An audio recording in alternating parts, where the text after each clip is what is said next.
That's our decision on the interviews. If we're conducting an investigation, that is our discretion to interview somebody individually, and that's our normal practice. All right, so you know I have case law that backs up the right I can record. You know that case law with McDonough and Catherine happened because he met with the police chief in his office to talk about a situation. You know why that's why that case came about, correct? You sent that to me. I read the entire case on that. Yep. It's not the same circumstances. They did invite somebody else from an outside entity to be involved there, so that's why they called it. It was a public venue.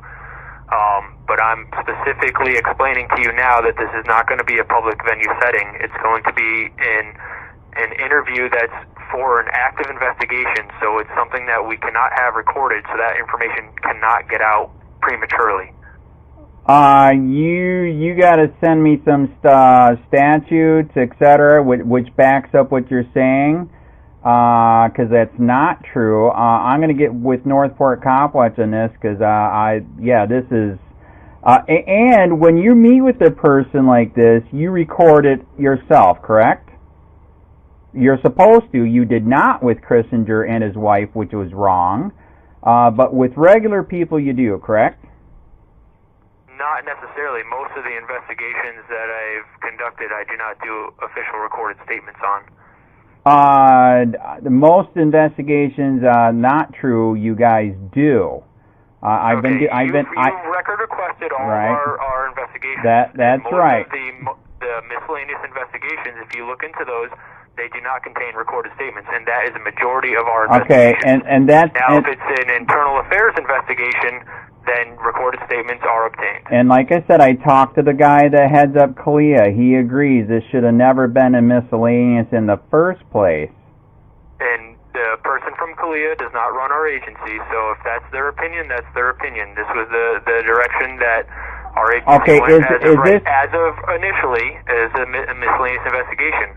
Now, what I would like to do is get the recorded statements from you and your wife, so that way we can readdress the case and evaluate it to see if it is going to become an internal investigation or not. Okay, so here's the thing. So that like I said, that's very bizarre.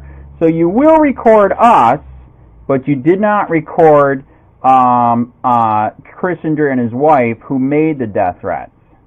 You just misheard what I said. I said I would like to obtain statements from you and your wife. Yes. To then see if this case is going to become an internal investigation. If this becomes an internal investigation that is going to be continued further, then yes, I would go back and I would obtain recorded statements from them. The initial miscellaneous investigation prior to what's going to be occurring from now on was done as a miscellaneous investigation and no recorded statements were obtained. Well, then why don't we be even? You don't record our crap either. If you're going to be like that, then don't record mine either. But, like I said, I do have the right, and that's how that case came about with McDonough and Catherine Hernandez, because he was in the police station with the police chief. Right, but the difference in that is at that time they did not disclose to him that it was not a public setting, and the fact that they allowed a third party into that meeting was now allowing it to be a public venue, because there was no signs, there was no confirmation that it was a private setting. So I'm explaining to you prior to a meeting that it is going to be a private setting. By the way, that lawsuit states I don't even have to tell you if I'm recording, if you're a public official. Are you aware of that? In regards to what? If you are a public official in a public place doing public duty, I don't even have to tell you. That's how pissed off that judge was. You need to reread the case.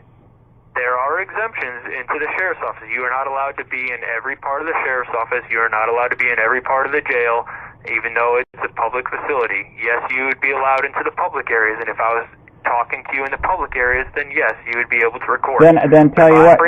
Then maybe that should not maybe that should not happen at your office, then, sir. Well, I'm letting you know that I am not going to be obtaining a recorded statement from you if you are going to be recording it, only for the fact that I do not want this information to prematurely get out. You will be able to do a request for the recorded statements that we obtain in this case at the conclusion of the case. So like I said again, maybe we should not even meet at the office. And I explained that to you. I'm not meeting you in a setting to obtain a recorded statement from you or your wife that's going to be in a public setting. If you guys want to provide recorded statements, you would need to come to the sheriff's office, and we are going to be doing that in one of our interview rooms, where we can record it and get the information for the investigation. All right, so we got a lot to figure out here. You send me what policies, statutes, law, ordinance allows you to do that, and I'm going to be giving this recording to my people to see where you're completely wrong. So that's where we're going to be at right now. This is very sad. Actually, I got a real question to ask you, too, since you're on the line, since you used to be a cop or whatever. Okay, did you hear about the incident that happened? We have a reckless driver that tried to run us off the road in Punta Gorda. I need to add, this is a real question. Okay, I have videoed a very good car DVR camera in the front and the back. I'm totally impressed with it. The guy freaking tried to run us off the road and then brake checked me on 41 over by Acquiesta. I gave the video and made a report to Punta Gorda Police. They admit in the report this is reckless driving and met with the guy, but they said that since there was no cop there, they could not write a ticket. What, in your professional legal opinion, is that true or not true? It's all on video. I do know, based on how the sheriff's office has run when I was a deputy and a corporal and a sergeant, is that whenever we would have a complaint, even if it was regarding a DUI, if we did not witness the actions of what they were doing, then we would not be able to lawfully conduct a stop on them and provide them a citation or warning or whatever along those lines, because it's an action that we have to observe to stop them for that. All right. Now, like I said, I'm not sure how Punta Gorda handles it, but it sounds, based on what you explained to me, that it's the same circumstance. Okay, so this is on video. Front and back camera. Got it all. Correct. Even if it's on video. Correct. Okay, that is the guidelines that we had operated by. So here's the guideline on your Charlotte County Sheriff's Facebook page right now. You have a video of somebody supposedly stealing something from a store, and I want to let you know you cannot do anything because you were not there. So I need you to take the video down. Can you please tell Bill to do that? There's differences when it's involving a crime versus a civil matter traffic stop. I am the victim. There is a crime. They ran us off the road and tried to get us into an accident. I looked the guy's record up, dude. He's got freaking criminal and traffic crap. Here, if you feel that you are a victim of a crime and that he intentionally tried to run you off the road or tried to cause harm to you, you can go back to Punta Gorda and explain that, no, you want this investigated as either an aggravated assault or something along those lines, which would make it a criminal matter, and that is looked at differently. Okay, so I'm running this up chain of command. I started with them. I did go back there, and their excuses were atrocious and pitiful. Yours are not good either. So now the next step is FHP, and I will see. Like I said, I gotta take our conversation today, go to my people, and you have my email. I need you to send me your policy, statute, ordinance, and law that says that I cannot do that, because I am doing investigation on you guys not doing your job, and I have sunshine law and case law on my side. And that is a separate investigation from the complaint that you want to make against a member of this agency. That is an internal affairs complaint. So send me whatever you got. I got to get back to my people. So I will let you know what they say, and send me whatever you got, man. Back it up. Show me. Okay. Yep. All right. Thanks. Okay. Yep.